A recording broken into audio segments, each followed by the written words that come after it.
Mais je me présente, je suis Monsieur Grossier-Richard, j'habite 8 places de la paroisse à Brignoles.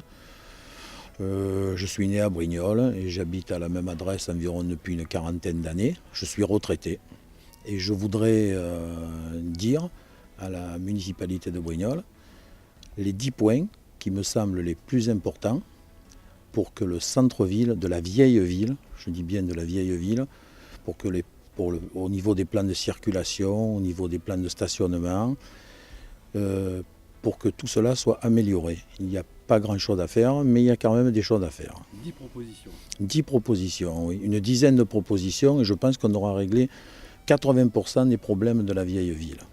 C'est parti, on y va. Je pense donc qu'il faudrait que le sens de circulation, quand on vient de la place des Deux Fours et qu'on passe par la rue des Templiers, passe ici. Cette rue, à l'origine, avait été fermée, puisque les voitures ne devraient surtout pas stationner ici, puisqu'il y avait des bornes qui interdisaient le stationnement. Je pense que les voitures qui montent, il faudrait qu'elles passent par là, et que de l'autre côté là-bas, les voitures qui arrivent rentrent sur la place, fassent le tour, et puissent redescendre par ce côté-là. Ça éviterait déjà beaucoup de choses. Sur cette place aussi, donc, ce qu'il faudrait, qui est très très important, il faudrait que le stationnement soit balisé au sol. Vous voyez, comme vous le voyez, il n'y a aucune marque au sol, ce qui fait que le soir, il y a une anarchie totale et on en arrive à des moments où aucune voiture ne peut même plus passer, tellement les voitures sont mal garées. Oui, là nous sommes dans la deuxième proposition, qui est une proposition que vous ne verrez pas à la caméra, parce que c'est surtout d'une odeur.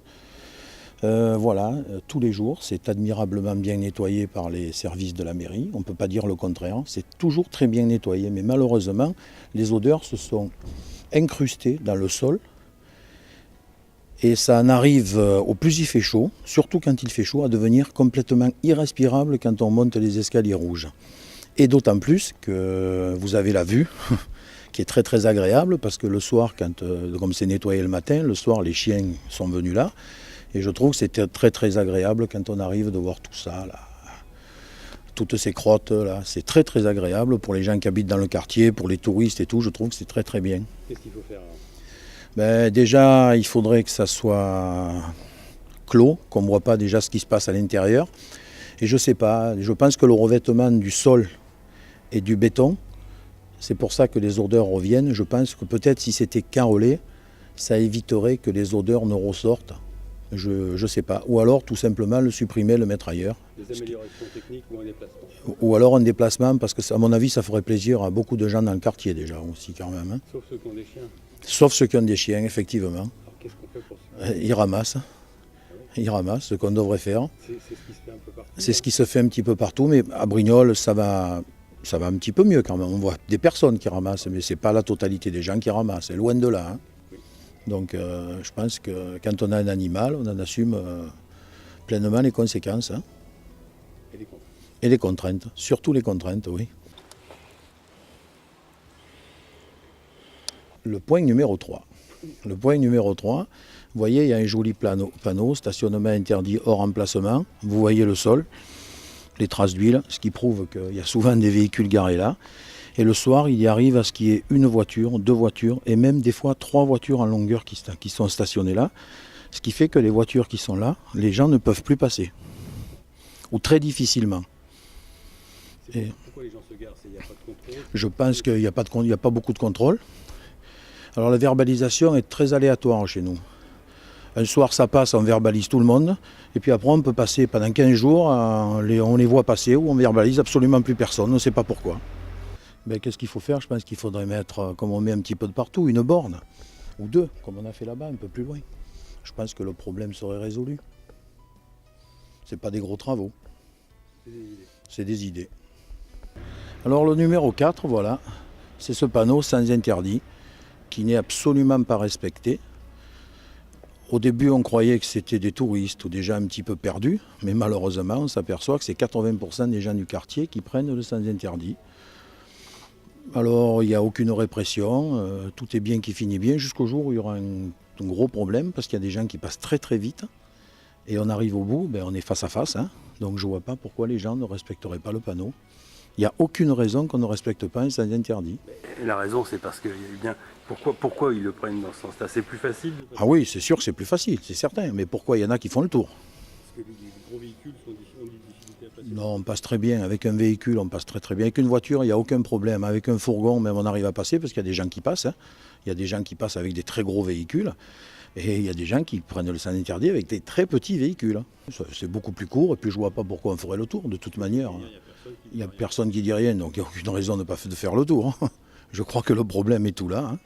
Alors voilà le point numéro 6. Nous sommes devant l'ex-école Jeanne d'Arc, qui appartient donc à la commune de Brignoles, puisque le bâtiment a été racheté par l'ancienne municipalité à son propriétaire. Voilà l'état, vous voyez, tous les planchers sont étayés.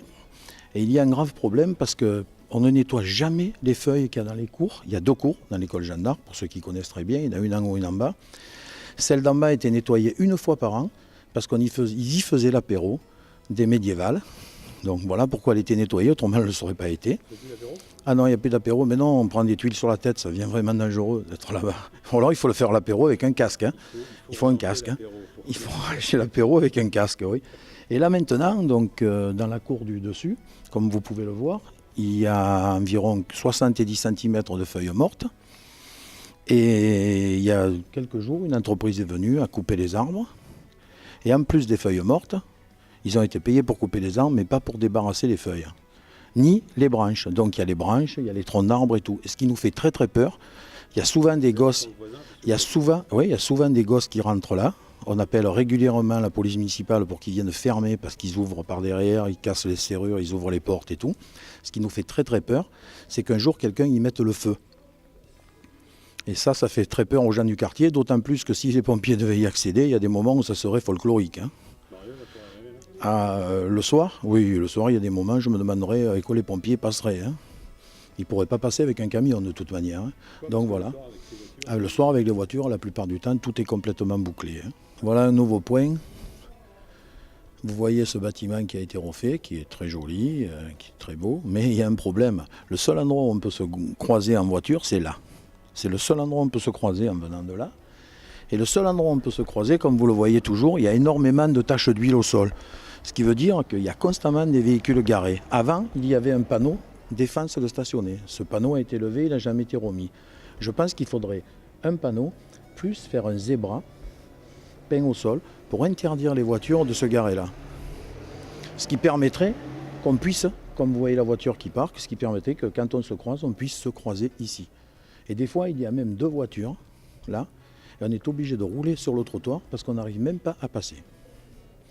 Et puisque nous sommes dans cette rue, ce qu'il faudrait aussi, vous voyez, il faudrait qu'en bas de cette rue, juste au coin là, de la maison, il y ait un panneau de sens interdit pour empêcher les voitures de remonter par cette rue. Parce que déjà qu'il y a beaucoup de circulation, il faudrait que les voitures sortent. On voit d'ailleurs où c'est marqué au fond, sortie. Je pense que c'est un riverain qui l'a marqué. Je pense que c'est un riverain qui ne voulait pas qu'on descende plutôt la pente là-bas. Je pense que c'est un riverain de là-bas qui l'a marqué en gros sortie. Donc, mais malheureusement, c'est marqué, mais ça n'a aucune valeur. D'autant plus qu'il n'y a pas de panneau de sens interdit empêchant de remonter cette rue. Comme vous le voyez, c'est quand même très étroit. Et c'est vraiment le seul endroit où on peut se croiser quand on se trouve là. Et donc, il y a toujours autant de voitures garées là. Au coin de cette rue, donc il faut un panneau de sens interdit pour empêcher les voitures de remonter et faire sortir les voitures par ici. Mais pour ça, il faut que dans cette rue, il y ait un panneau défense de stationner. Parce qu'il y a des petits malins qui, le soir, se garent dans cette rue et bloquent la rue complètement. C'est devenu un parking. Le soir, il y a des fois 1 ou 2 voitures garées là et qui ne bougent pas. Donc les voitures, si quelqu'un faisait pareil dans cette rue, plus personne ne peut sortir. Alors en cas d'incendie, ça pose vraiment. Mais ça poserait vraiment un problème, oui, je pense. Oui. Donc voilà, mais pour l'instant, j'ai jamais vu personne se faire verbaliser en étant garé là le soir, donc je ne comprends pas. Est-ce que c'est vraiment la verbalisation la solution? Est-ce qu'il n'y a pas vraiment effectivement des moyens mécaniques à mettre en place? C'est quand même plus efficace, quoi, non? Oui, mais je crois que les gens, à part la verbalisation, ils ne comprennent pas grand-chose. Hein. Comme là, par exemple, ici, voilà, on le voit, il y a un trottoir, une voiture garée dessus. Je pense que là, il faudrait aussi peindre un zébra pour interdire les voitures de se garer ici. Je veux dire, c'est pas normal qu'il y ait des voitures qui sont garées là. Il y a un garage en face et quand les gens veulent sortir, ils ont du mal à sortir. Et des fois, il y a 2 voitures ou 3 voitures là, garées là, dans la rue. Ah oui, 2 ou 3 voitures le soir, oui. Et des fois, il y en a une là, donc 1 ou 2 qui bloquent la rue, qui bloquent complètement la rue. Les gens ne peuvent même pas remonter. Et ça, non, qui est honte. Quand on voit le temps et l'argent qui a été investi pour sauver cette façade de l'autre côté, Eh ben oui. on se demande s'il n'y avait pas autre chose à faire. Le revers du décor. Hein. Ah, le revers du décor est moins joli. Déjà que l'endroit n'est pas très joli, mais alors là, l'envers. Combien ça coûte, ça? Je ne sais pas combien ça peut coûter, mais quand on sait l'argent que ça a coûté pour acheter la maison, pour conserver la façade, toute la démolition complète et la reconstruction, oula, je voudrais... Le jour où on verra la facture, si on voit vraiment un jour une facture générale de tous les travaux qui ont été entamés, on va trouver qu'avec ça, on aurait pu faire beaucoup d'autres choses dans Brignoles, je pense. Et voilà un dernier point qui, je pense, qui est très très important. Il faudrait que cette rue, la rue Saint-François, vous allez voir une voiture qui va y passer, que cette rue soit en sens unique. Parce que la plupart du temps, on a du mal à se croiser, deux voitures ont du mal à se garer, à se croiser. Et d'autant plus que là, il y a la descente qui est déjà relativement dangereuse, où les gens sont obligés de beaucoup s'avancer pour y voir. Et quand on arrive de là-bas, les voitures, on regarde toujours à droite, mais jamais à gauche. Donc il faut la mettre en sens unique. Il faut la mettre en sens unique. Oui, parce que là-haut, en fait, il y a un miroir, mais le miroir, il est à 4,50 m là-haut. Ouais, mais pas tout le monde voit qu'il y a un miroir. Et moi, je ne l'ai jamais vu, ce miroir. Ben oui, mais c'est ça, faire de la télévision, on découvre des choses, c'est comme la marche à pied. Bon, en conclusion de tous ces points, ces choses ont été dites, redites à l'ancienne municipalité plusieurs fois, puisqu'on faisait partie on a fait beaucoup de réunions de comités de quartier. Et on en a parlé, chaque fois on disait oui, on va s'en occuper, on va faire des réunions, vous allez vous rencontrer à plusieurs personnes pour voir ce qu'il faut faire, ce qu'on va décider, ce qu'on va faire. Donc je m'aperçois que les années passent, que rien n'a été fait. Les municipalités passent et on en est toujours au même point. Rien ne bouge, rien ne se fait. Alors je me demande si un jour, vraiment, il va vraiment se passer quelque chose. Les premières propositions ont été faites il y a plusieurs années. Je dis plusieurs années. Il n'y a pas que du négatif, il y a du positif. Je dois dire que depuis quelque temps, il y a une très très grosse amélioration dans la sortie des poubelles la journée. Avant, on trouvait des ordures toute la journée. Je sais que la police municipale est passée à verbaliser. Et c'est plus que flagrant. D'ailleurs, on vient de faire le tour. On n'a pas vu une poubelle dehors. Il est 3h30 de l'après-midi, donc on n'a pas vu une poubelle dehors. Donc c'est positif. Donc ce qui me ferait plaisir par contre, c'est que moi j'ai posé beaucoup de questions, mais j'aimerais bien avoir une réponse. La réponse peut être, je sais pas, on peut me convoquer, on peut me répondre par courrier, on peut répondre à la caméra aussi, ce qui serait bien d'ailleurs, puisque moi je pose des problèmes. S'il y a des problèmes, c'est que normalement il y a toujours une solution face à un problème. Et logiquement, il y a toujours une solution face à un problème. Encore faut-il le vouloir.